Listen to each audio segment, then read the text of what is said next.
Saudara sekalian yang dimuliakan Allah, bersyukur kita terlebih dahulu kepada Allah Subhanahu wa taala karena pada malam hari ini alhamdulillah kita masih diberikan kesehatan dan juga kesempatan untuk bisa belajar bersama di masjid yang mudah-mudahan diberkahi oleh Allah Subhanahu wa taala. Yang kedua, salawat dan salam mari kita aturkan kepada junjungan kita Nabi besar Muhammad sallallahu alaihi wasallam.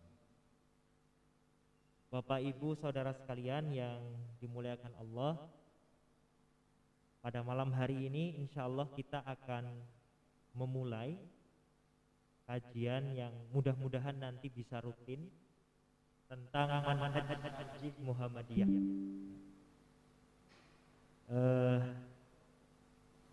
Di Muhammadiyah itu Bapak Ibu sekalian ada banyak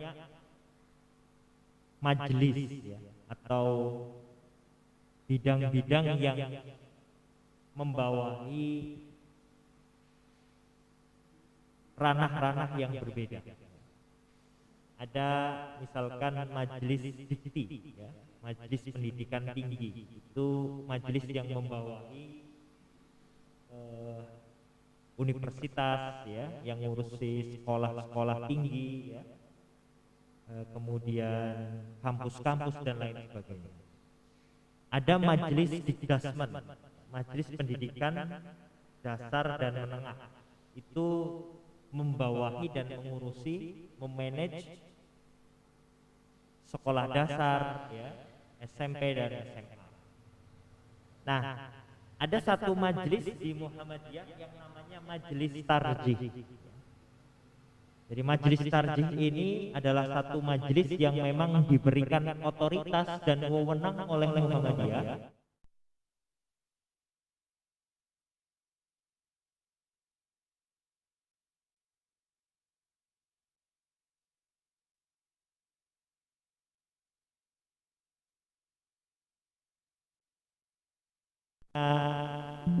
tugas dan memang punya otoritas untuk memberikan semacam fatwa ya, atau semacam bimbingan keagamaan dan ini tidak dimiliki oleh majelis yang lain di Muhammadiyah. Kalau majelis di sini misalkan keluarkan fatwa tentang keagamaan tidak bisa dan tidak otoritatif di Muhammadiyah, karena di Muhammadiyah punya majelis yang memang punya wewenang, yaitu majelis tarjih. Nah, majelis tarjih itu sendiri ketika membuat fatwa ya, atau merumuskan fatwa, merumuskan bimbingan keagamaan ya, itu menggunakan metodologi ya, menggunakan cara yang itu menjadi pedoman bagi majelis tarjih ketika mau berfatwa dan mengeluarkan bimbingan keagamaan. Jadi ada metode khusus yang memang ini dipedomani oleh majelis tarjih Muhammadiyah. Namanya di lingkungan majelis tarjih itu disebut sebagai manhaj tarjih. Jadi yang sedang dan akan kita bahas nanti secara rutin itu adalah metodologi yang digunakan oleh majelis tarjih sebagai majelis yang punya otoritas di Muhammadiyah untuk memberikan fatwa ya dan lain sebagainya. Ya, jadi yang sedang kita bahas itu adalah metodologi. Kenapa kok Muhammadiyah misalkan punya fatwa haram tentang rokok misalkan, dan ini berbeda dengan majelis-majelis atau lembaga-lembaga keagamaan yang lain. Ya. Sepengetahuan saya di Indonesia khususnya, salah satu organisasi keagamaan yang keras dan memberikan fatwa haram tentang rokok itu Muhammadiyah. Ya. Ada fatwa lain misalkan fatwa tentang eutanasia. Ya. Bagaimana fatwa tentang eutanasia menurut Muhammadiyah? Nah, itu majelis tarjih yang mengeluarkan dan punya metodologi dalam memberikan fatwa tersebut.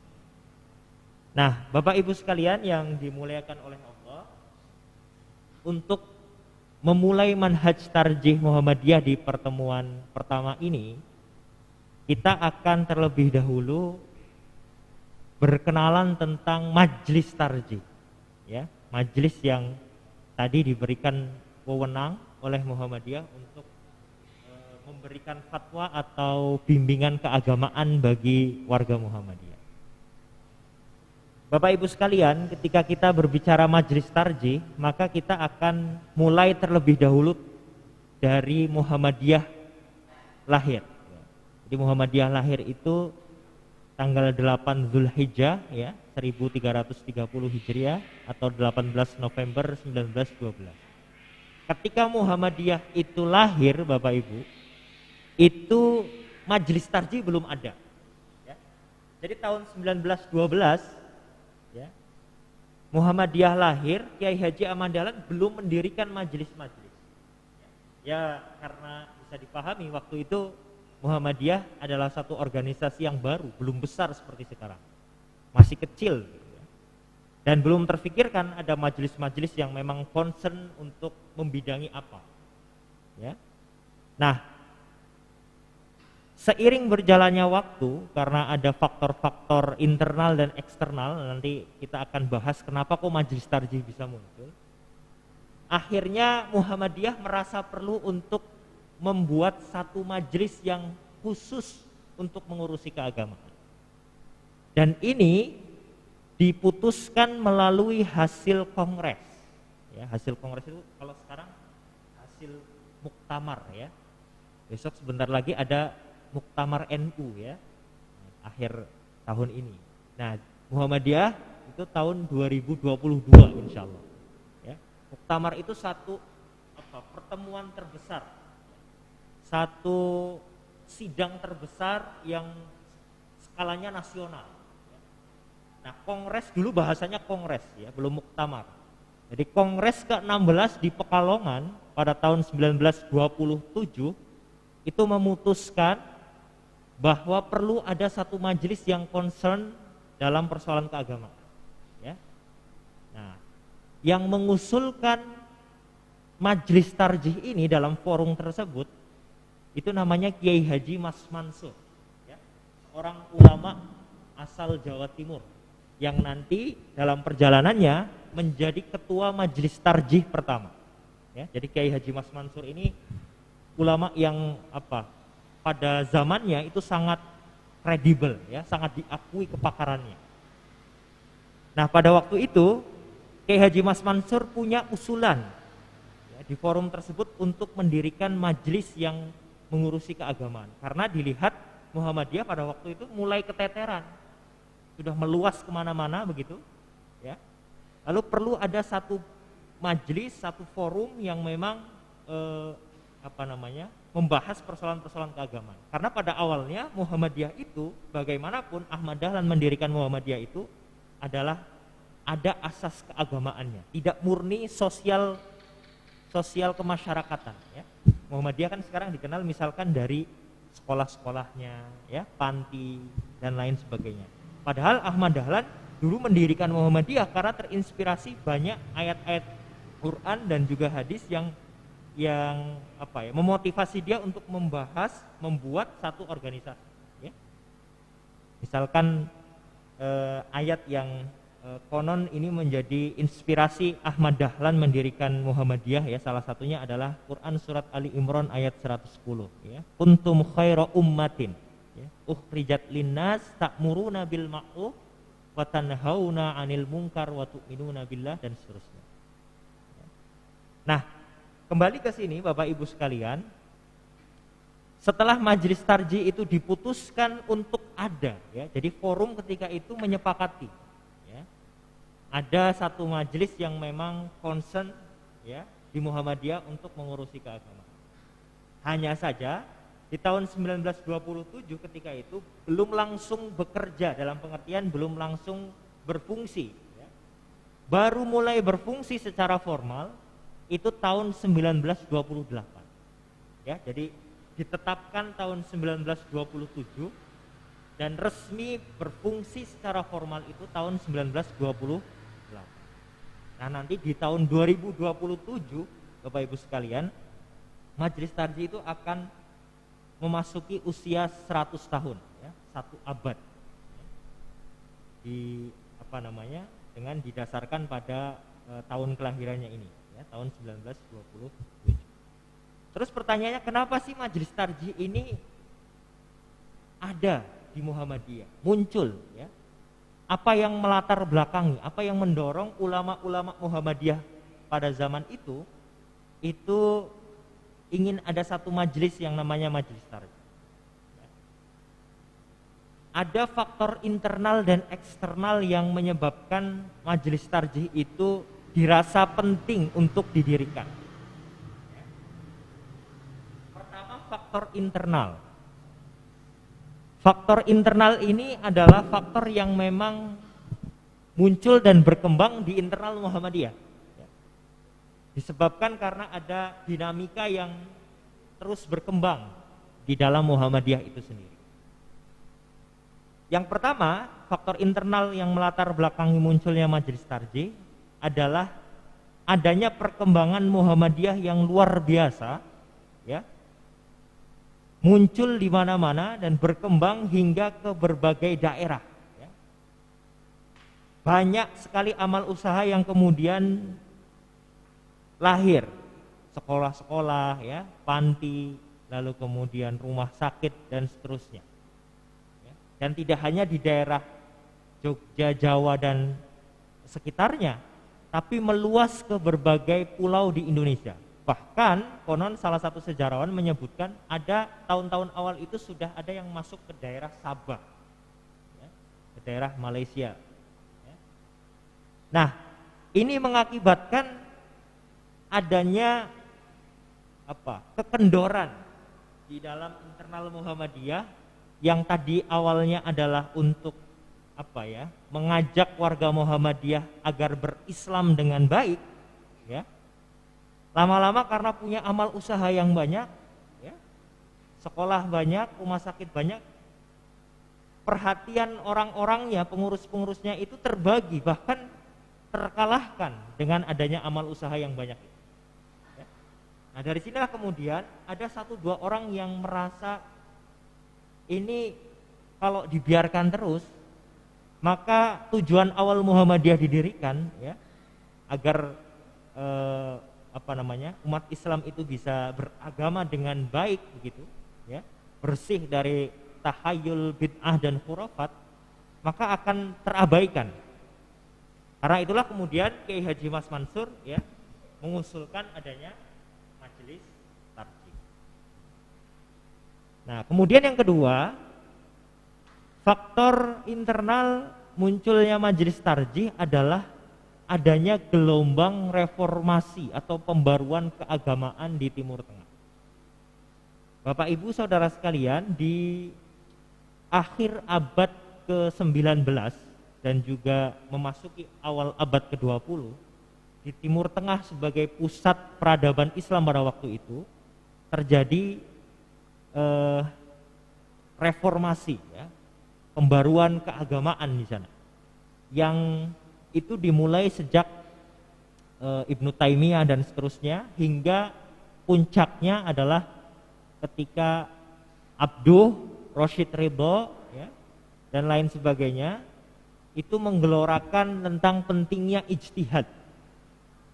Jadi sebelum ada gelombang reformasi pembaruan keagamaan di Timur Tengah, Bapak Ibu sekalian, umat Islam itu mengalami namanya stagnansi pemikiran keagamaan karena ijtihad dianggap telah tertutup, ya. Tidak boleh ada orang yang berijtihad. Kalau mau membahas persoalan keagamaan, ya tinggal merujuk saja ke kitab-kitab fikih. Tidak boleh ada kreasi inovasi baru, ya, dalam persoalan keagamaan.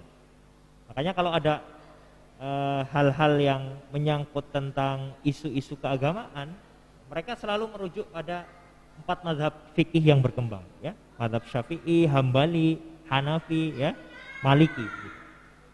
Nah, sehingga di akhir abad ke-19 dan awal abad ke-20 ya, ada ulama-ulama baru yang ketika itu muncul ya, diantaranya tadi adalah Jamaluddin Al-Afghani ya, Abduh dan Rasyid Ridho, mengkampanyekan tentang pentingnya ijtihad untuk dibuka lagi karena banyak persoalan baru yang muncul yang dulu di kitab-kitab fikih tidak dibahas ya. Jadi kalau umat Islam tetap berpegang pada kitab-kitab fikih zaman dulu yang persoalannya sebenarnya sudah baru, maka umat Islam akan jauh terbelakang dari peradaban lain. Ya, dalam hal ini peradaban barat. Maka kalau mau tetap Islam itu salihun likulli zaman wa makan ya, agar tetap bisa sesuai dengan tuntutan zaman dan waktu, ya, maka harus membuka kembali pintu ijtihad yang dulu sudah ditutup. Ya, jadi kalau ada persoalan-persoalan baru, ya ulama-ulama Islam pada waktu itu dituntut untuk berijtihad, untuk merumuskan bagaimana ketentuan-ketentuan, misalkan tentang isu-isu teknologi dan lain sebagainya. Nah, itu ternyata Bapak Ibu sekalian, gelombang reformasi di Timur Tengah itu ternyata mempengaruhi Ahmad Dahlan. Ya, mempengaruhi Ahmad Dahlan untuk melakukan pembaruan keagamaan juga di Indonesia. Ya, jadi Ahmad Dahlan itu dulu lama ya, cukup lama di Arab Saudi dan banyak berguru dengan ulama-ulama di sana, termasuk membaca kitab-kitab dan tulisan-tulisan dari para pembaharu di Timur Tengah, di Mesir. Ahmad Dahlan membaca misalkan Tafsir Al-Manar ya, yang ditulis oleh Abduh dan Rasyid Ridho. Abduh juga Ahmad Dahlan juga membaca misalkan majalah Al-Urwatul Wuthqa yang diredaksi oleh tadi para pembaharu Islam. Ya. Termasuk Dahlan juga membaca kitab-kitab dari kalangan-kalangan Wahabi ya. Makanya banyak sebenarnya pengaruh-pengaruh yang itu masuk ke diri Ahmad Dahlan. Jadi tidak hanya dari satu mazhab saja Ahmad Dahlan itu dipengaruhi ya, tapi banyak inspirasi-inspirasi yang itu mendasari Ahmad Dahlan untuk mendirikan Muhammadiyah. Nah, disitulah kemudian Ahmad Dahlan mendirikan Muhammadiyah, lalu kemudian muncul Majelis Tarjih. Nah, dari faktor internal tersebut juga ada faktor eksternal yang tidak kalah penting yang mendorong lahirnya Majelis Tarjih Muhammadiyah. Nah, faktor eksternal ini berasal dari luar Muhammadiyah, yang itu muncul dari faktor eksternal ya, al-khariji, dari faktor di luar Muhammadiyah. Apa faktor-faktor itu?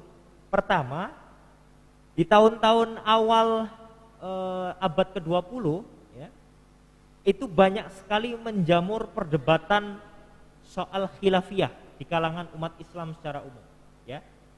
Jadi soal-soal fikih yang khilafiyah sebenarnya, khilafiyah itu dalam pengertian selama itu ada dalil yang melandasi, kemudian muncul perbedaan hanya karena mungkin penafsiran, beda pemahaman begitu, tapi itu kemudian meruncing menjadi perbedaan yang cukup tajam dan bahkan mengancam persatuan umat Islam pada waktu itu.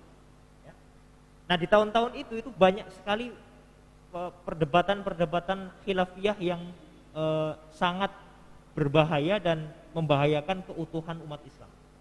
Nah, akhirnya banyak warga Muhammadiyah yang ikut terpengaruh, ya, banyak warga Muhammadiyah yang ikut perdebatan-perdebatan soal khilafiyah fikih itu. Akhirnya Majelis Tarjih dibentuk. Dan namanya kenapa juga Majelis Tarjih? Karena Majelis Tarjih itu salah satu asal katanya ya, artinya adalah menguatkan di antara dua pendapat atau lebih, atau menguatkan di antara dalil-dalil yang ada. Sehingga Majelis Tarjih pada waktu awal-awal itu memang salah satu tujuannya memilih di antara pendapat-pendapat fikih mana yang paling kuat. Lalu kemudian itu sebarluaskan kepada warga Muhammadiyah untuk dipedomani. Agar apa? Agar warga Muhammadiyah tidak perlu jatuh pada perdebatan fikih yang meruncing pada waktu itu, ya. Jadi Majelis Tarjih lahir, dorongan Majelis Tarjih lahir itu karena untuk apa? Mencari pendapat dan dalil-dalil yang paling kuat yang itu kemudian diberikan kepada warga Muhammadiyah, ya, umat Islam pada waktu itu. Agar apa? Agar punya pegangan, nggak perlu jatuh pada perdebatan yang justru bisa membahayakan keutuhan umat Islam. Ya, jadi di situ faktor eksternal yang pertama yang mendorong Majelis Tarjih muncul. Nah, yang tidak kalah penting, Bapak Ibu Saudara sekalian, di tahun-tahun itu juga Ahmadiyah itu masuk ke Indonesia. Ya.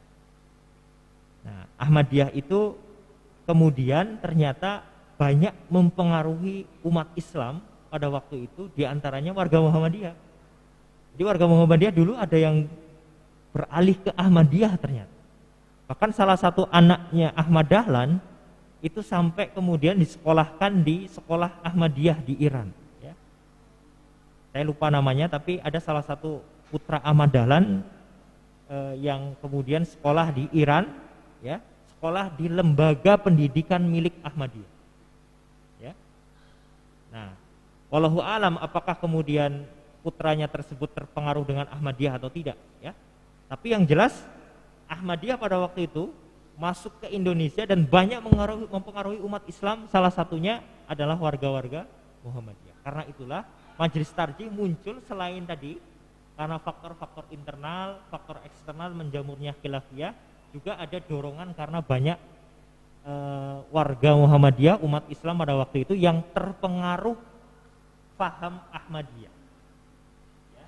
Maka Majelis Tarjih muncul untuk memberikan bimbingan keagamaan kepada warga Muhammadiyah secara khusus dan umat Islam secara umum.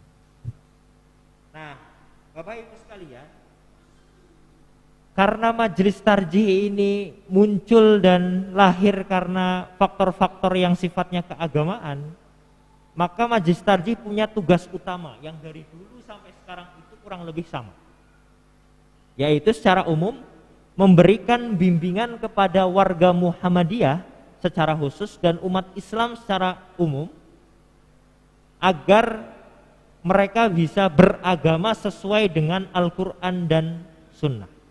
Ya. Makanya mohon maaf kalau di Majelis Tarjih atau di Muhammadiyah beribadah yang mungkin tidak bersumber dari Al-Quran dan Sunnah itu pasti akan ditinggalkan. Ya. Ibadah-ibadah yang dasarnya mungkin belum jelas apakah ada dalam hadis atau tidak, ya, maka oleh Muhammadiyah dipilih dalil yang memang jelas-jelas ada. Ya. Ibadah-ibadah yang mungkin ada dalilnya tapi dalilnya tidak kuat, ya, pasti oleh Muhammadiyah akan dipilih dalil-dalil yang jelas-jelas kuat. Kenapa? Karena Muhammadiyah ingin memastikan warganya itu beribadah, beragama sesuai dengan Al-Quran dan As-Sunnah Al-Maqbul. Nah, untuk itu, untuk bisa memberikan bimbingan itu perlu adanya satu metodologi untuk mengambil, ya, mengambil rumusan-rumusan, ya, pedoman-pedoman dalam Quran Sunnah melalui satu metodologi yang disebut manhaj. Nah, sekarang kita masuk ke pembahasan pengertian manhaj tarjih dan juga jenis-jenis produk tarjih. Jadi karena Majelis Tarjih itu menghasilkan produk keagamaan, produk ijtihad, maka ada klasifikasi produk tarjih, ya. Nanti kita akan bahas. Sekarang kita masuk ke pengertian manhaj tarjih terlebih dahulu. Mohon maaf, ini teks berbahasa Arab, tapi nanti kita kaji bersama-sama Bapak Ibu sekalian. Kita awali dari pengertian manhaj dulu. Karena tadi manhaj tarjih itu berasal dari dua kata, ya, manhaj dan tarjih. Jadi manhaj tarjih itu memang satu kata, tapi itu terdiri dari dua kata yang berbeda, manhaj dan tarjih. yang itu masing-masing punya makna secara bahasa. Ya. Karena apalagi kata itu berasal dari bahasa Arab. Pertama, pengertian manhaj, ya. Manhaj itu berasal dari kata nahaja. Ya. Artinya thariqun nahjun bayyinun wadihun. Jalan yang jelas, jalan yang cetok kalau bahasa kita itu.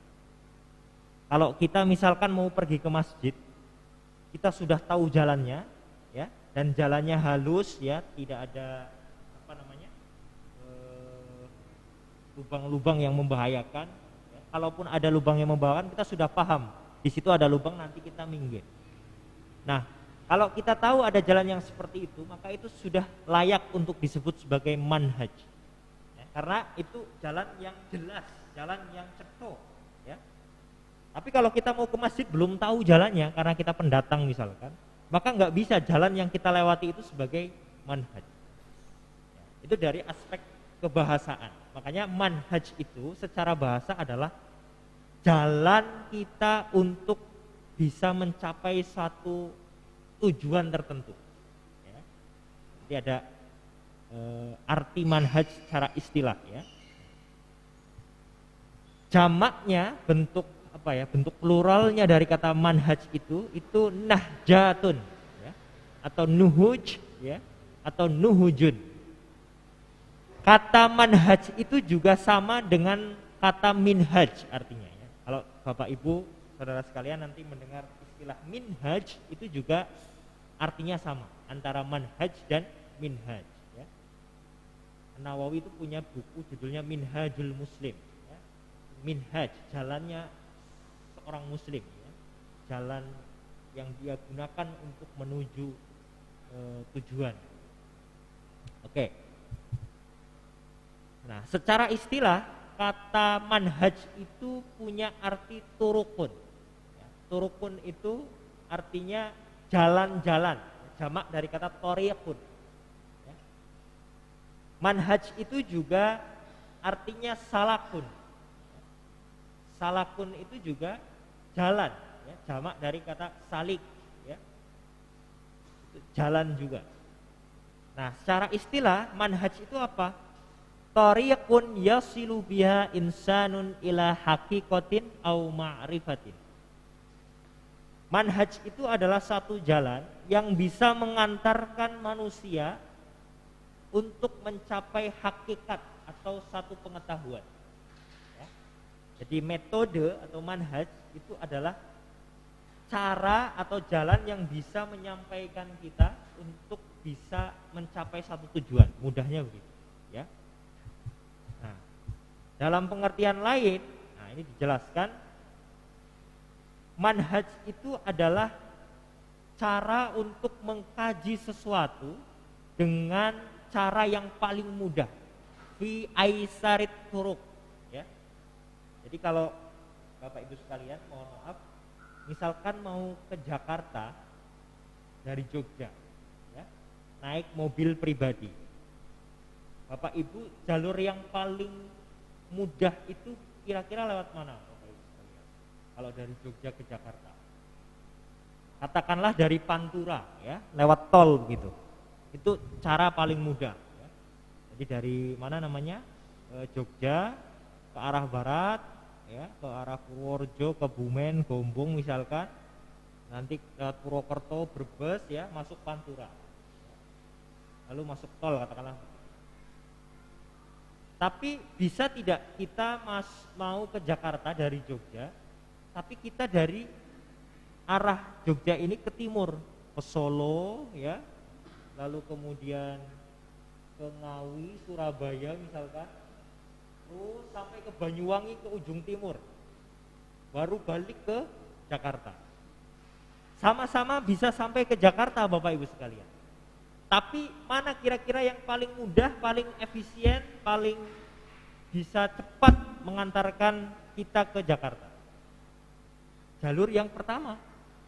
Nah, maka yang disebut manhaj itu ya yang pertama tadi, yang memberikan aisarut thariq, jalan yang paling mudah, jalan yang paling efisien. Kalau jalan itu tidak memberikan kemudahan, tidak bisa dikatakan manhaj atau minhaj. Ya. Makanya manhaj itu adalah cara yang memudahkan kita untuk sampai tujuan. Ya, mudahnya begitu. Ya. Metode yang bisa menyampaikan kita dengan efisien sampai ke tujuan yang kita inginkan. Nah, itu pengertian dari manhaj. Makanya manhaj dalam pengertian manhaj tarjih ini itu adalah cara kita yang paling mudah untuk melakukan ijtihad. Ya. Cara yang paling efisien, paling simpel untuk melakukan perumusan bimbingan keagamaan. Ya. Untuk menggali tuntunan-tuntunan yang telah Allah berikan dalam Al-Quran dan Sunnah yang paling mudah, nah itu manhaj. Oke. Nah sekarang kita masuk ke pengertian tarjih, karena tadi pertama manhaj, yang kedua tarjih. Tarjih itu Bapak Ibu sekalian sesungguhnya berasal dari disiplin ilmu usul fikih. Ya. Jadi istilah tarjih itu berasal dan awalnya memang dari istilah usul fikih atau dari disiplin ilmu usul fikih. Ya. Tarjih itu artinya secara bahasa adalah rojah syai' biyadihi, menimbang sesuatu dengan tangan. Ya. Jadi kalau kita punya barang yang ingin diketahui beratnya, ya, misalkan gelas begini, kira-kira berat atau tidak, kita timbang dengan tangan untuk merasakan beratnya segini. Itu namanya tarjih dari aspek bahasa. Rojah syai' biyadi, ya, menimbang sesuatu dengan tangannya. Nah setelah itu wa nazara ma yusqalahu, lalu setelah ditimbang, ya, dilihat mana yang paling beratnya di antara gelas ini, apakah tutupnya atau gelasnya atau bawahnya ini. Ya. Jadi tidak hanya sekedar menimbang dengan tangan, tapi kemudian melihat, ya, merasakan mana yang paling berat, mana yang paling kuat, istilahnya begitu. Makanya dalam usul fikih tarjih itu digunakan dalam konteks menimbang pendapat-pendapat, ya, pendapat siapa yang paling kuat atau dalil mana yang paling kuat, ya. Nah itu pengertian secara kebahasaan dari tarjih. Oke. Nah kata tarjih secara istilah, ya, itu bermacam-macam Bapak Ibu sekalian, ya. Di antaranya, ya, ini saya ambil dari beberapa kitab. Misalkan tarjih itu idharul mujtahid liquwati ahadil mutamathilaini al muta'aradaini 'alal akhar bima la yastaqillu hujjatan law infarada. Jadi tarjih itu adalah perbuatan yang dilakukan oleh mujtahid, perbuatan yang dilakukan oleh orang yang berijtihad. Untuk apa? Untuk bisa mengetahui mana di antara dua dalil atau dua pendapat yang saling bertentangan satu sama lain, mana yang paling kuat. Ya. Sebagai contoh misalkan dalam persoalan fikih terkait takbiratul ihram, ya, katakanlah takbiratul ihram ketika sholat, ya, yang paling kuat itu, ya, mengangkat tangannya sampai telinga, ya, atau sampai bahu, ya, atau cukup di sini, karena ada pendapat fikih yang beda-beda seperti itu. Nah, tarjih itu gunanya untuk mengetahui mana di antara pendapat yang beda-beda itu, padahal dalam kasus yang sama, yaitu mengangkat tangan ketika takbiratul ihram. Ya. Nah, tapi karena kita ingin tahu mana yang paling kuat pendapatnya, ya, dilakukan tarjih. Contoh lagi misalkan dalam kasus masih sholat ya, dalam persoalan sholat. Membaca basmalah. Membaca basmalah itu mana yang lebih kuat? Apakah yang dijaharkan ya, membaca Fatihahnya itu dijaharkan, Bismillahirrahmanirrahim, atau imamnya itu membaca Al-Fatihahnya disirkan, artinya tidak dibunyikan basmalahnya, tapi tiba-tiba imamnya misalkan langsung Alhamdulillahirabbil alamin. Nah, itu mana yang paling kuat? Nah, digunakanlah tarjih, ya, cara mentarjih, ya, mana yang dicari di antara pendapat-pendapat itu yang lebih kuat. Ya.